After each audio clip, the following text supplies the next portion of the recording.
అయితే సత్యం గారు ఇక్కడ చాలా కీలకమైన పాయింట్ ఏంటంటే ఆంధ్రప్రదేశ్ రాష్ట్రానికి సంబంధించి మనము ఎన్నికల్ని గమనిస్తే గతంతో పోలిస్తే ఈసారి కొద్దిగా ఉద్రిక్త పరిస్థితులు ఎక్కువైపోయినాయి. అంతేకాకుండా బాంబులు వేసుకునే స్థాయి వరకు ఈసారి ఎన్నికలు వెళ్ళడం అది చూస్తుంటే రెండు పార్టీలు ప్రతిష్టాత్మకంగా తీసుకున్నాయన్నది కనిపిస్తుంటే అదే సందర్భంలో ఫ్రస్ట్రేషన్కి ఏమైనా గురయ్యాయి అన్నది కూడా ఒక అనుమానం ఉంది. మీరు ఎలా చూస్తారు మొత్తానికి ఈ ఓటింగ్ సరళింగ్ కానివ్వండి, ఆ జరిగిన సంఘటనలను కానివ్వండి? ఇవాళ ఓటింగ్ టర్న్అవుట్ చూసిన తర్వాత ఫారెన్ నుంచి లేదా ఇతర రాష్ట్రాల నుంచి ఇతర ప్రాంతాల నుంచి ఓటర్లు దరిదాపు ఒక ప్రవాహం లాగా ఆంధ్రప్రదేశ్కు చేరుకుర్రు. అంటే ఇది ఒక ఇండికేషన్ ఏమిటంటే ప్రెజర్, పోటీ చేసిన వాళ్ళ యొక్క రిక్వెస్ట్ ప్రెజర్ ఓటర్లను ప్రభావితం చేసింది. మీరు రావాలనేది. పార్లమెంట్ ఎలక్షన్లో అయితే అంత ప్రెజర్ ఉండదు, కానీ అసెంబ్లీ ఎలక్షన్స్లో ఖచ్చితంగా స్టిఫ్ కాంపిటీషన్ ఉంది. ఒక పార్టీ అప్పర్ హ్యాండ్ అయిందని అంటే ఇంత కాంపిటీషన్ ఉండదు.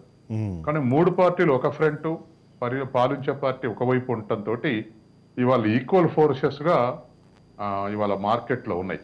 కాబట్టి వాళ్ళు సహజంగానే ఎప్పుడైతే స్టిఫ్నెస్ ఉంటుందో, హెవీ కాంపిటీషన్ ఉంటుందో, తర్వాత ఓటర్ల యొక్క పర్సంటేజ్ కూడా పెరుగుతుంది. ఓటింగ్ పర్సంటేజ్ కూడా పెరిగేటువంటి అవకాశం ఉంది.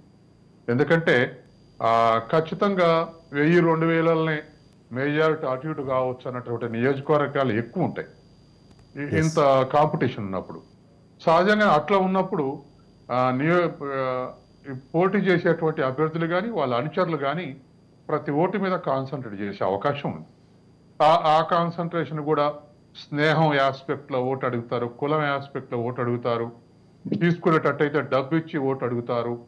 ఇట్లా అనేకమైనటువంటి పాజిటివ్ నెగిటివ్ ఏమేమైతే సోర్సెస్ ఉన్నాయో, ఏవేవైతే టూల్స్ ఉన్నాయో వాటన్నిటిని ఉపయోగించి ఓటు ఆడటం వల్ల ఇవాళ బహుశా నేను అనుకోవటం 80% టచ్ అవుతుంది అనేది నాకున్నటువంటి అంచనా.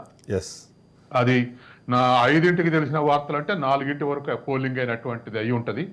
కాబట్టి 5 తర్వాత కూడా 1 అవర్ ఇంకా పోలింగ్ జరిగే అవకాశం ఉంది మెజారిటీ చోట్ల లైన్లో ఉన్న వాళ్ళు.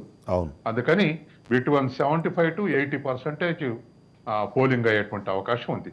కాబట్టి ఇది ఒక ఇండికేషన్. హెవీ కాంపిటీషన్ ఉంది, స్టిఫ్ కాంపిటీషన్ ఉంది అనటానికి ఒక ఇండికేషన్. 80% గురించి ఒకవైపు మనం డిస్కస్ చేసుకుంటుంటే రూరల్ ఏరియాలో అంటే అది టచ్ అవుతుంది. కానీ అర్బన్ ఏరియాలో మనం హైదరాబాద్ చూస్తున్నాము, సికింద్రాబాద్, అక్కడ వైజాగ్, ఇవన్నీ చూస్తే 40% మంది కూడా వచ్చి ఓట్లు వేయని పరిస్థితి అయితే మనకు అనిపిస్తుంది. ఎందుకు ఇంకా సిటీల్లో ఆ ఇంట్రెస్ట్ చూపించట్లేదు అన్నది ఒక చాలా కీలకమైన ప్రశ్నగా మనకు మిగిలిపోతుంది. ఒకటండి, ఎన్యూమరేషన్ అప్పుడే ఇవాళ గ్రామాల్లో ఎన్యూమరేటర్కు ప్రతి ఇల్లు తెలుసు, ప్రతి ఓటర్ తెలుసు. మీ అబ్బాయి లేడని కూడా అడుగుతారు. కానీ హైదరాబాద్లో కానీ విశాఖపట్నంలో కానీ విజయవాడలో కానీ చేసేటప్పుడు ఎన్యూమరేటర్స్కు ఫ్యామిలీస్కు సంబంధం లేదు. కాబట్టి కిరాయికి ఉన్నప్పుడు ఎన్యూమరేటర్ ఓటింగ్ నమోదు చేస్తాడు, మళ్ళీ ఓటు ఇష్యూ చేసే వరకల్లా ఖాళీ చేసి ఇంకెక్కడో ఉంటాడు.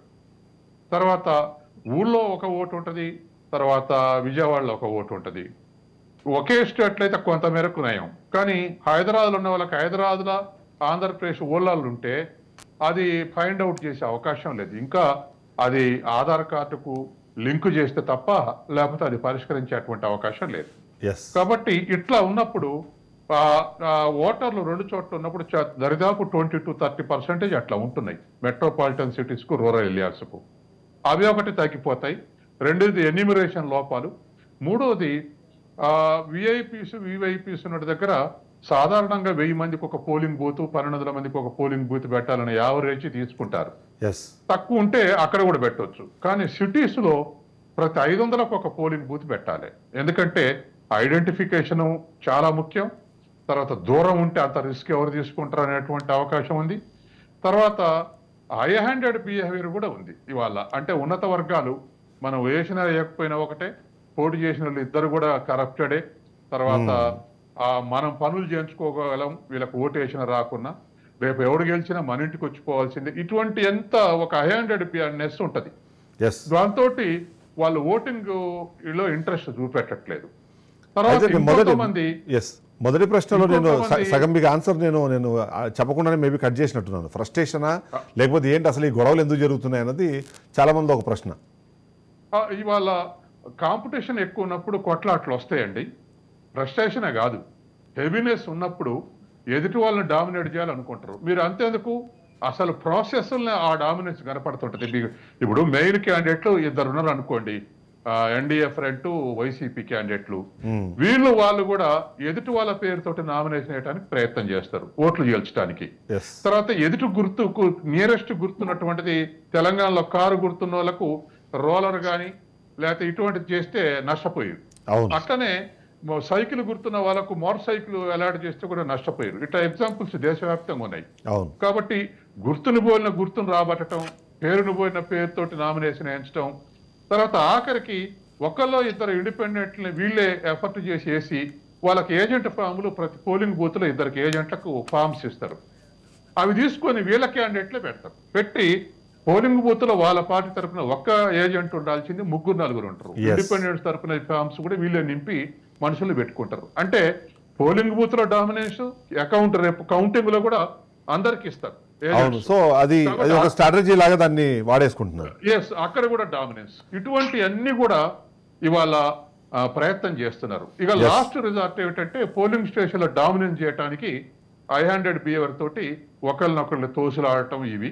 తర్వాత లోకల్ రిఫ్ట్ దగ్గర బాంబింగ్ ధరకు నరుక్కోవటం వరకు పోతుంది. అంటే ఇప్పుడు ఉదాహరణకు పల్నాడులో ఒక 6 నెలల ముందరనే ఘర్షణలు, పల్నాడు ఏరియాలో ఉన్నటువంటి నరసరావుపేట, వినుకొండ, మాచర్ల, గురజాల ఈ నియోజకవర్గాల్లో ఒక 6 నెలల ముందర నుంచే ఘర్షణలు అవుతున్నాయి. అట్టే రాయలసీమలో ఘర్షణలు అవుతున్నాయి. అంటే వారసత్వంగా ఘర్షణలు ఉన్న దగ్గర తగ్గినాయి కానీ అయినా ఇంకా లాస్ట్